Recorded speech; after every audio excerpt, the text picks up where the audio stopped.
Ready to live at the higher vibrations, where peace, love, joy, and good health are the daily standard? That's what this show is all about. Welcome to Vibe. And here's your host, Robyn Openshaw. Hey everyone, Robyn Openshaw here. Welcome back to the Vibe Show. Today I want to talk about bioidentical hormones. This was one of the most difficult subjects to research and to write about for my book, Take Daily. Make sure you get a copy of the book because I think eventually you will be kept from this kind of information about the chemical processes that are used that remain as residuals, for instance, in the supplements that you buy, not to mention the fillers and what the actual substrate is. What is the base material of your supplements? The whole subject, very frankly, was shocking start to finish. But today I just want to talk about bioidentical hormones, or the idea that a pill can replace what our glands make. When your hormones shift, whether it's because of menopause or perimenopause, post-hysterectomy, or adrenal burnout. I'm not sure that there's such thing as adrenal burnout, but maybe it's more of a burnout of the HPA axis, which is adrenal is the A, and HPA. There's also two other glands involved. The symptoms can feel overwhelming. Women complain about hot flashes, mood swings, fatigue, low libido, brain fog, feeling like you've lost yourself. You don't feel like yourself anymore. And of course, men have some of these things too. Of course, they have hormones as well. So when a practitioner says we can fix this with bioidentical hormones, they're natural, the offer feels like hope. And I was afraid to research this one because I personally consider my own experience with bioidentical thyroid to be life-changing 30 years ago. But I also sense that something changed over the years. Was it me? Was it the products themselves? Had they changed formulations?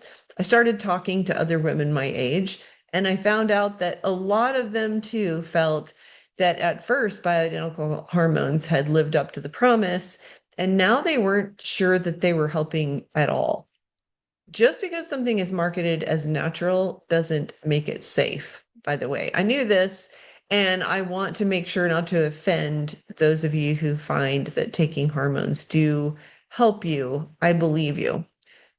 I have a very quick and obvious reaction to using topical testosterone myself. For instance, to this day, I can't say I like most of that reaction. Let's start by saying that my argument is not bioidentical hormones don't do anything. Just because it's bioidentical does not mean that your body knows how to regulate it, though, or that you're getting the right amounts at the right time, or even actually that it's the same substance your body produces. So what does bioidentical actually mean? The term bioidentical suggests a match with the body's own hormones, right? That's the assumption we make. But in supplements and creams, bioidentical hormones are synthesized in labs from, for instance, when it comes to the creams, especially soy and wild yam extract. And it appears that some thyroid hormone brands do actually still use in part or exclusively desiccated or dried pig thyroid or progesterone.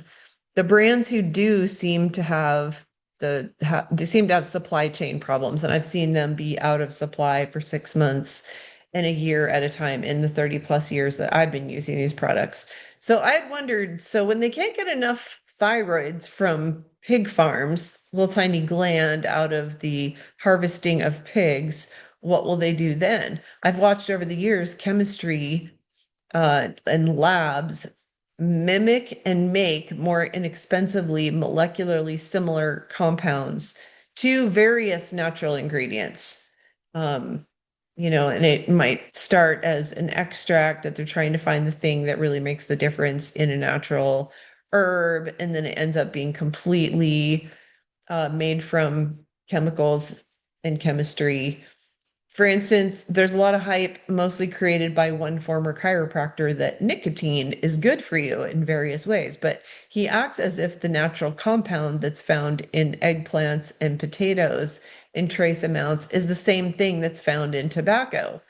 And I'm assuming here that you see that tobacco is a plant and it could have beneficial compounds in it, right? But the marketer who was a chiropractor 20 years ago never says a word about the fact that tobacco isn't even used in any of the nicotine gum, lozenge, or vape and other products that are being sold as nicotine. He even says that pharma is going to hate his message. Well, why would they hate the message when all the nicotine products are pharma products created entirely in a lab, entirely of chemicals, no tobacco even involved? So these raw materials are chemically altered to resemble human estrogen or progesterone. I also found it impossible to learn whether petrochemical solvents and other chemicals are involved, even with some of these companies that claim to be using a natural substance such as soy or yam cream or porcine thyroid, as these companies do not all make disclosures. You're probably aware that grass, or generally regarded as safe, is enabled by our FDA. So the manufacturer can just say that they consider the product to be safe, and that's that. But in addition to that being scientifically and safety-wise dubious at best, there's also the fact that many companies don't even declare all the ingredients in their product. The Environmental Working Group, or EWG, estimates that over 1,000 chemicals are in our food that haven't ever been disclosed to the FDA. Some do disclose ingredients, and I did find solvents and the usual suspects. That'll make sense if you've been reading Take Daily, my new book about our supplement research. You can get it in the show notes below. Or if you've been reading my blog on these topics over the last few years, yes, they may look structurally similar, but they do not behave like your body's hormones because, number one, there's no natural feedback loop in a cream or a capsule signaling other cofactors to work together synergistically. Number two, the dose is constant or once daily, while your hormones are made by your glands to change throughout the day and the month according to your needs. And three, once you apply or swallow the product, bioidentical hormones bypass your body's self-regulation entirely. So we don't naturally get one big dose of estrogen that never fluctuates, for instance, right? We don't naturally get progesterone in a single sustained level, because that's just not how human biology works. And I apologize in advance that my research won't be satisfactory if you're wanting the answer to, is it worth it to me or useful to me or not? I really think that in the end, that's a personal decision. I've been personally going off and back on my hormones for a few months at a time for a few years, just experimenting to figure out that question for my own personal situation. Hormones are not supplements. One thing to consider, that supplements can be removed from circulation by the body, and hormones cannot.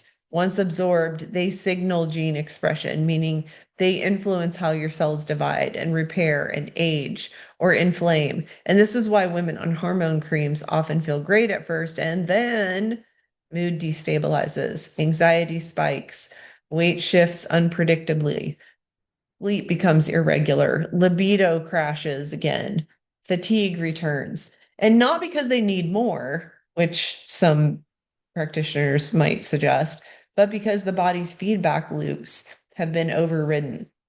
Hi, Robyn Openshaw's avatar here. I'm the green smoothie girl online. I wonder if you know my book, Take Daily, How Supplements Hijack Our Health, is available now. Most people think supplements are just concentrated nutrients, vitamins from nature, minerals from the earth. But here's the question no one asks. Where do these ingredients actually come from?